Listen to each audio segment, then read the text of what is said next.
waktu ke waktu akan semakin sesak. Angka kelahiran yang semakin bertambah, memaksa dunia memberikan ruangnya untuk kita tempati. Alam pun turut dipaksa untuk menjaga kebutuhan perut kita. Peningkatan jumlah penduduk menuntut penyediaan bahan pangan yang cukup. Tentu, ini tak akan terwujud jika lahannya semakin susut. Tentu ini tugas yang amat sangat besar bagi negara, utamanya petani, untuk mewujudkan hal ini. Lantas, bagaimana jika kita ikut membantu negara? Penuhi kebutuhan pangan diri kita sendiri, lalu keluarga, hingga merambah ke konteks yang jauh lebih besar. Tak ada salahnya kita mencoba. Mulai dari hunian kita sendiri, manfaatkan apa saja yang bisa kita temui.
Nembe napa, Mbak? Oh, Mbak, nih kita nembe tandur-tandur kula.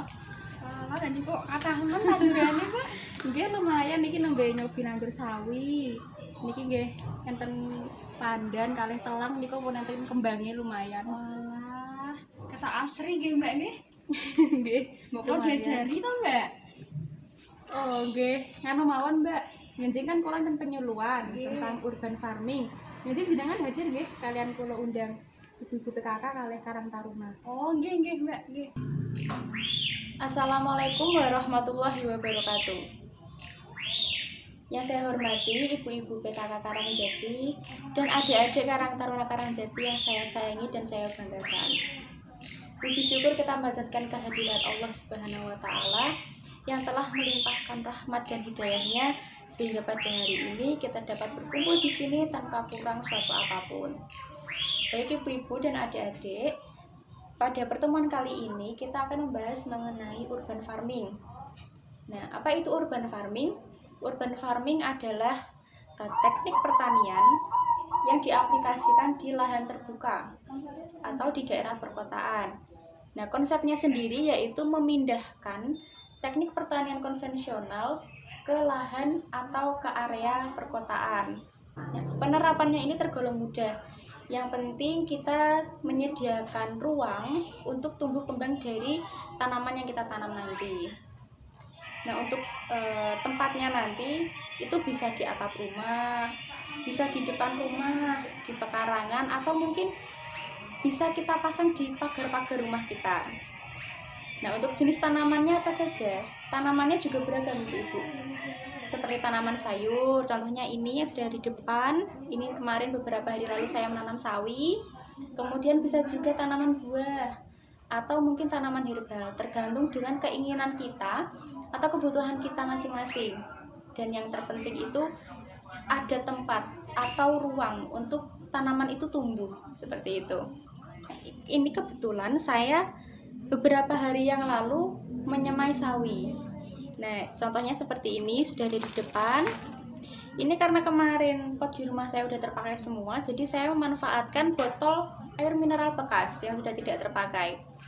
Ini kita buat pot ya ibu-ibu, jadi bawahnya itu kita lubangi untuk drainase, untuk saluran airnya, kemudian kita gunakan untuk menanam. Nah, untuk media tanamnya itu bebas ibu-ibu bisa pakai tanah atau media tanam lainnya. Kalau ini saya pakainya kokopit seperti itu. Nah, untuk cara menanamnya juga seperti kita menanam pada umumnya.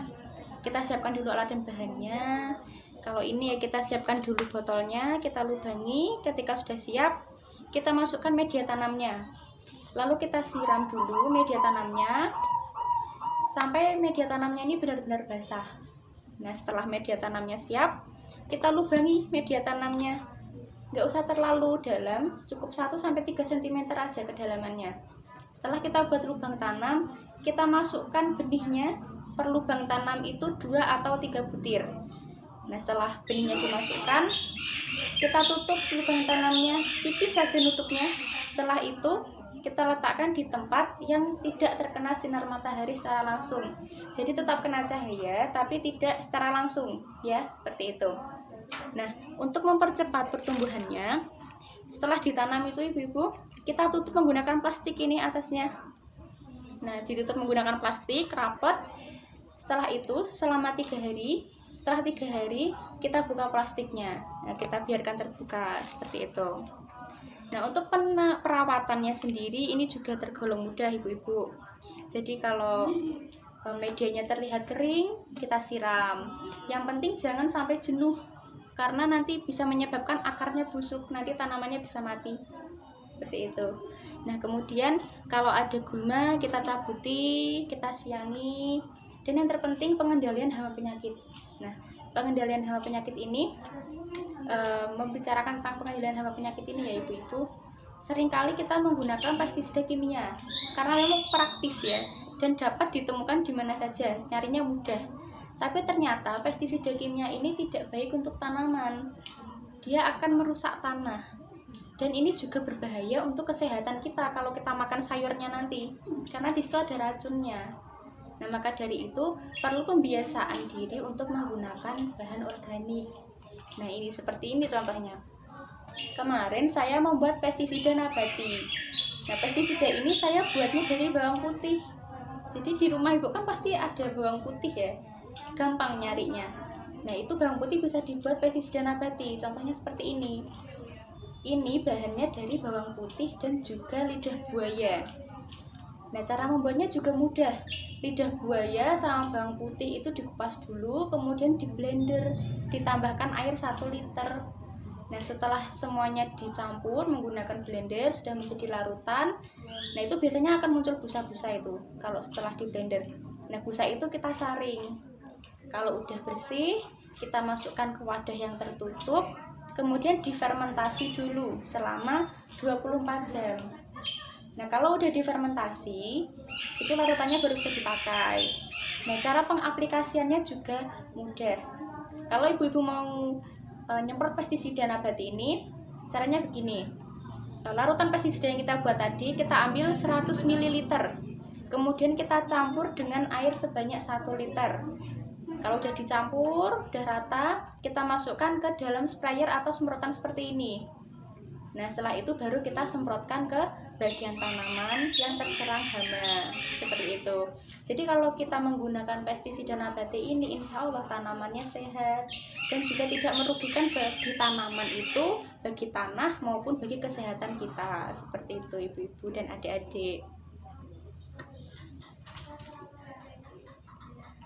Baik, alhamdulillah pertemuan pada hari ini sudah selesai. Pertemuannya saya cukupkan sampai di sini. Semoga pertemuan kita pada hari ini membawa keberkahan dan manfaat untuk kita semuanya. Saya mohon maaf apabila ada kesalahan yang saya sengaja maupun tidak saya sengaja. Saya ucapkan banyak terima kasih untuk yang sudah hadir, yang sudah menyempatkan waktunya. Saya akhiri pertemuan pada hari ini. Wassalamualaikum warahmatullahi wabarakatuh. Nambah nyemprot nopo Mbak Mara?